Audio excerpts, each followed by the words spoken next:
Move forward then to item 3.1, which is the public presentation with regard to the municipal plan and bylaw amendment Z113 for PlanMoncton and the zoning bylaw amendment Z213. This is part of the Community Planning Act process for changing a municipal plan. And Sebastien Arcand is here to take us through the presentation. This is not the public hearing. This is simply the presentation to give us an idea of what the changes are in the plan. So I'll turn it over to Sebastien. Merci. Monsieur le maire, membres du conseil. Thank you, Your Worship, members. As you mentioned today, there was the official public presentation, which is required by the Municipality Act. Of the proposed bylaw amendments Z113 and Z213, which are the new municipal plan and zoning bylaw. And again, I'd like to mention that this is not the venue for the public to address council. I would like to thank the public for coming out if they came out for this, but they will get a chance to address public if they want to on December 2nd, which is the date for the public hearing. So today is really an information session. So the presentation will be broken down in 3 parts. First, we'll do an overview of the proposed plan. The document is approximately 400 pages long. I will not go over the entire document. That is impossible to do. But what I'm going to do, or try to do, is present the key highlights of the proposed plan and provide enough of an overview that citizens can then refer to the proposed documents to see whether they are in agreement with the proposed policies and proposal of this municipal plan. The second part of the presentation will provide an overview of the zoning bylaw. Again, I will spare you going through the zoning bylaw section by section. It is a very regulatory document, not easy to present to the general public, but what I will focus on is presenting the key changes. And finally, I'll explain how the documents can be accessed and key dates for sharing comments with the city and the council.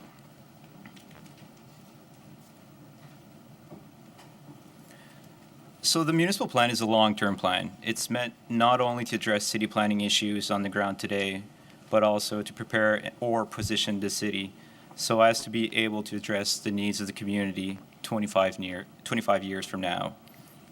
Il est prévu que la population de Moncton continuera de... It is foreseen that the population will increase over the next 25 years. This projection in growth is due to the positive statements and its capacity to attract tourists, businesses, and new people to the region. The city recognizes that it has to concentrate on durability, sustainability globally in order to remain competitive in our region.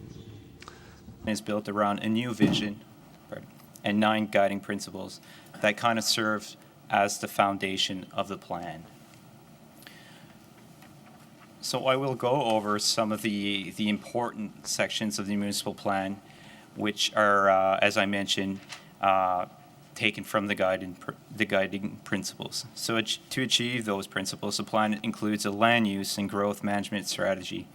This section of the plan will provide an overview of how the City of Moncton plans to guide land use, growth, and change at the citywide scale. Tout d'abord, une des priorités du plan. First of all, the priorities of the plan is the respect of the nature, preserving watersheds, watercourses, and wetlands for long-term for our city, for our region. An essential aspect of the strategy is protection of our natural environment and sustainability of natural resources and the community and interest long-term. The strategy recognizes the protection of watersheds, reducing pollution and conserving our natural resources. Other important factors are measures to take concerning climatic change and the future cost of energy. Component of the land use and growth management strategy is the development of a connected citywide system of parks, open space, and trails. Such a system will help to address a number of citywide goals and objectives, from the protection and enhancement of our city's natural features to the creation of an active transportation network and ensuring a more balanced distribution of active and passive recreational spaces across our city and within our neighborhoods. This is an important step that will help to preserve and enhance a natural foundation for our city and is intended to result in social, recreational, health, and economic benefits for our entire community. Another very important component of the municipal plan is growing in a more compact way. As I mentioned earlier, our city's population is estimated to grow by some 19,000 people over the next 25 years.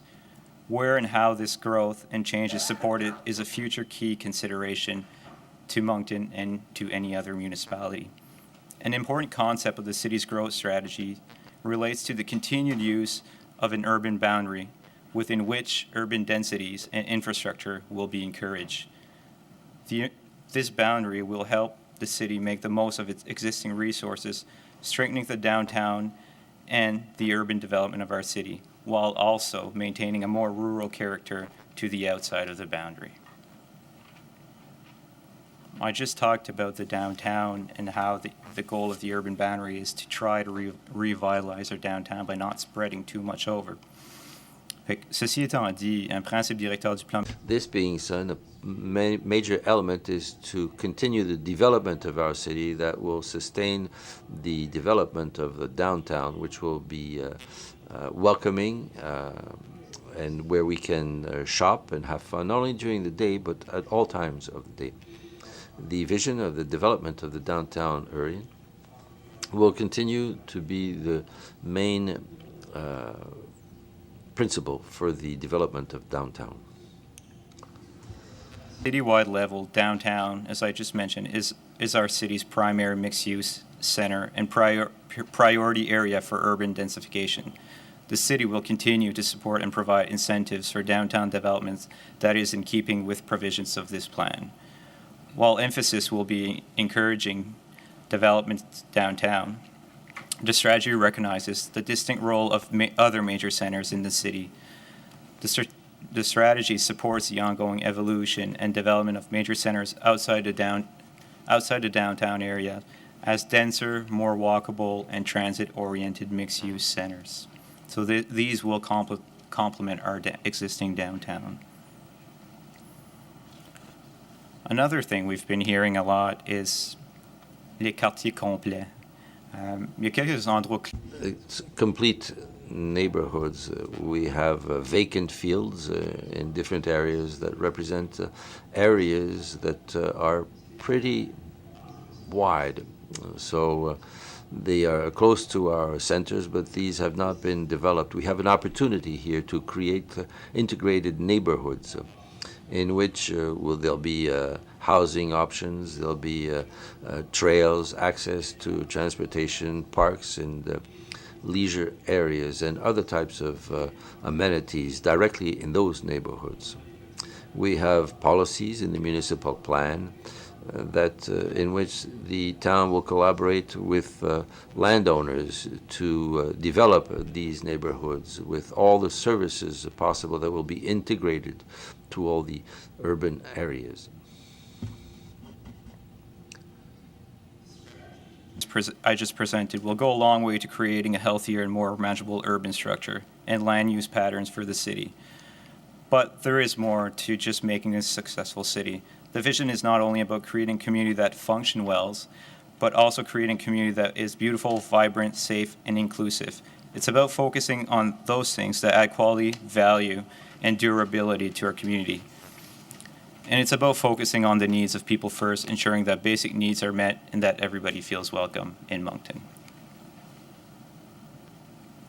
So that would be the overview of the municipal plan. Again, a 400-page document is available online, but I feel confident that those are the highlights of the plan, and the public can further access it. I will take the remainder of my time to go over the zoning bylaw. And again, it's a document that is hard to resume, but I will do my best, and I will focus on highlighting the key changes. For those who don't know, the zoning bylaw is a tool that city uses to help guide the way development takes place within their community. It does this by establishing different kind of zones within the city where certain kinds of development and activities can take place. The location of zones are shown on the zoning map, which is also part of this bylaw. Thank you. The zoning bylaw has gone through substantial changes, especially in terms of its form, meaning even though the document looks different, the intent of the revision was not to change the content within. Having said that, in order to reflect some of our new municipal plan policies, the zoning bylaw provisions required some changes. Je vais vous épargner de la lecture de la table des matières. I won't give you the content, but it was organized to enhance its use. We categorized the specific dispositions that were similar in the different zoning bylaws. As users of this, it's going to be easier for us and for the public to use it. The uses that are permitted in different zones were put in tables that will make their use easier. Some of the key changes in this section, in part 2, where we classified provisions under what we call general provisions. These apply to all zones of the city. For example, minimum geodetic elevations have gone up to 10.5 meters, reflecting our review of the climate change. There's a new subdivision site preparation work. Just prior to any work that requires a development permit, a subdivision agreement needs to be signed, and this is just to avoid costly mistakes. Also, lot grading and drainage. The city is going towards a zero net requirement for all new developments. Urban boundary has been fixed a little bit. We've removed a 100-meter exception rule, which didn't always work for technical reasons. And also we've added a provision on traffic studies. Certain developments that require or that will affect considerably traffic flows will be required to undertake a traffic study to address safety concerns. Part 4 deals with parking, access, queuing, and loading. What we used to regulate reserved space for the mobility disabled. This will no longer be regulating in the zoning bylaw because it is regulated under the new New Brunswick regulation, which is a barrier-free design building code regulation. So we could actually remove that and ensure consistency with the two documents. We've also revised parking lot standards. Là où on va avoir des stationnements, where there will be parking, fairly big, 150 more spaces. There'll be new standards to ensure that these new stalls are better developed, they're greener, safer, and much more efficient at the same time. Also, for the drive-ins, there'll be new regulations for everything that is design, but also when we have ordering counters, we realize that it could be harmful for properties that are adjacent, so we'll be requiring a minimal space between those uses and the residential properties adjacent. Requirements also for daycare centers, commercial daycare centers. We've had problems in the past where parking is not permitted on the street, and these new daycare centers will have to develop extra parking spots. Once again, this is to address security problems or safety problems. The consultation process at tree planting and preservation is a priority for Monctonians. I am very pleased that we are introducing a new street tree requirement. Where a new subdivision will create a new street, the developer will be required to plant street trees based on a calculation of 1 tree per 10 meter. So if you look at some of the pictures down on the bottom left and on the bottom right, our sister community has implemented this program, and it has been very successful, and you can see that some of the trees have been planted this year, and All the neighbors are a little bit jealous, the ones that were constructed before, so they didn't get the trees. But nonetheless, it looks very good. And the intent is to, at some point, what we see in the middle is the old West End in the city of Moncton. You can see a really nice canopy that has grown up. Other things that we've introduced is tree preservation in the downtown. So trees in the downtown are part of our heritage. So they will be regulated, and tree cutting permits will be required in event that a landowner wants to remove a tree from that area. And also, we've heard a lot about some of these developments prematurely cutting all the trees on their lot without having any plans. So now this will be a use that will be subject to terms and conditions. We'll have to go in front of our planning advisory committee before any cutting takes place.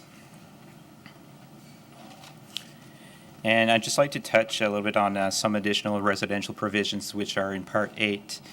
Urban agriculture has been on the municipality's radar for the last couple of years. And more we've been seeing that the keeping of hens is becoming popular. Some of our neighboring municipalities, such as Fredericton and St. John, have implemented these type of provisions to allow for backyard hens, limited to 4. There are certain requirements for the coops, and of course, no roosters. That being said, we are proposing that this be introduced to the city of Moncton. We've had a successful pilot project, in the past, and they show that they do work. Also, as another issue we had in the past were home daycares, where people had secondary use daycares in their home.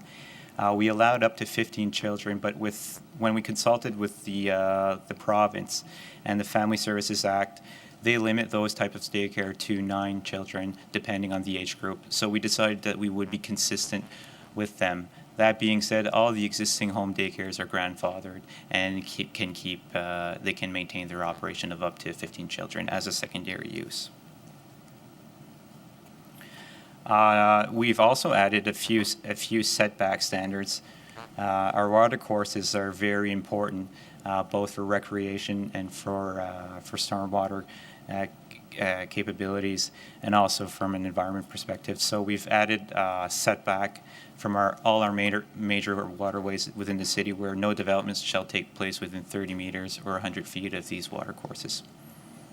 Also, residential zones that abut a railway right-of-way. We've introduced a new 30-meter setback rule between the rail right-of-way and the main residential use. This is in the hopes that it will address some safety concerns and also mitigate some of the noise and vibration issues caused by the railways going by new residential subdivisions. Part 10 is design standards. Really what we've done here is we've updated our design standards, and they specifically apply to multiple unit buildings, so 3 units and up. We've heard that people aren't against it, they just want to see nice quality development. So that being said, there's new design standards that will deal with finishing materials, so outside treatments, setbacks between low density zones, access to parking areas, buffering within residential zones, and also new architectural features. Again, it's just to make sure that these type of units will fit nicely into existing neighborhoods and new neighborhoods. So I'm guessing a lot of people are here because they might have received a letter. So we've been very busy on the switchboard. So I'd like to take this time to thank my colleague at the service counter and also my fellow planners for basically operating a call center for the last 4 or 5 days. And I do apologize if we haven't returned your phone call yet. You are on a list, and I will, or my colleagues will, return your phone calls. That being said, we've sent out approximately 4,500, maybe a little bit more letters to inform the citizens of some changes on their property's zone. Dans la plupart des cas, les changements n'auront In most cases, the changes will not affect most of the owners. When talking to these owners, 98% of the owners were really happy with these changes. Some of those changes so that everybody that is here is clear about what the changes are. For example, many people received a letter stating that they had an MU1 or MU2 zone.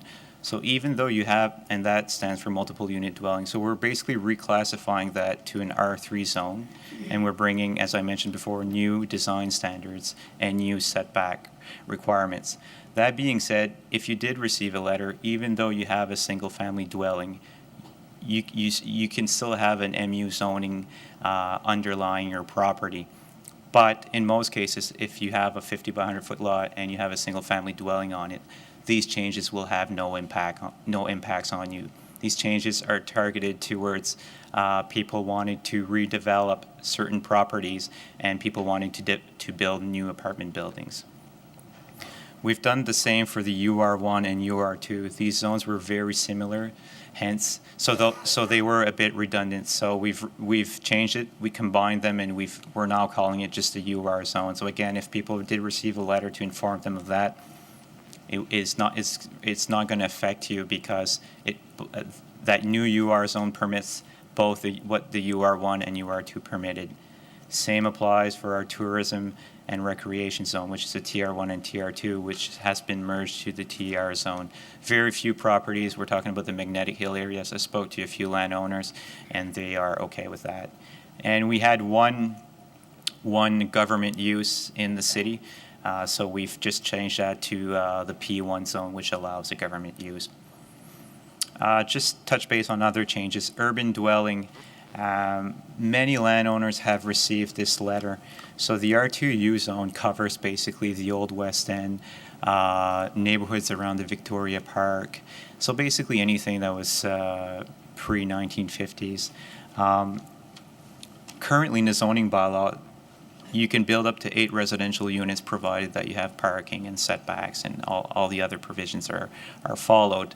But that being said, what we wanted to avoid in these really nice established neighborhoods is for a landowner to buy many properties, tear them down, and build a new 8-unit. So through the Plan Review Committee, we've revised some of the standards, and we've lowered the density to 4 units if you are to build a new building or an addition to an existing building. You can go up to 6 unit if you build within the existing footprint of the existing building. So that being said, the intent here, again, is really to protect some of those well-established neighborhoods which represent a heritage to our city. So many landowners have called us back asking us, why did we receive this? I have a single-family dwelling. I've been there for 40, 50 years. You're absolutely right. It doesn't affect you. Because you have a single-family dwelling on a small lot, so you have very little potential for redevelopment.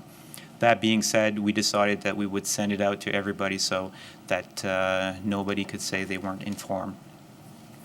And finally, another change that we've, through the plan review, were properties located in proximity of Harrison Trimble High School, where they were zoned VIP, which is an old industrial zoning.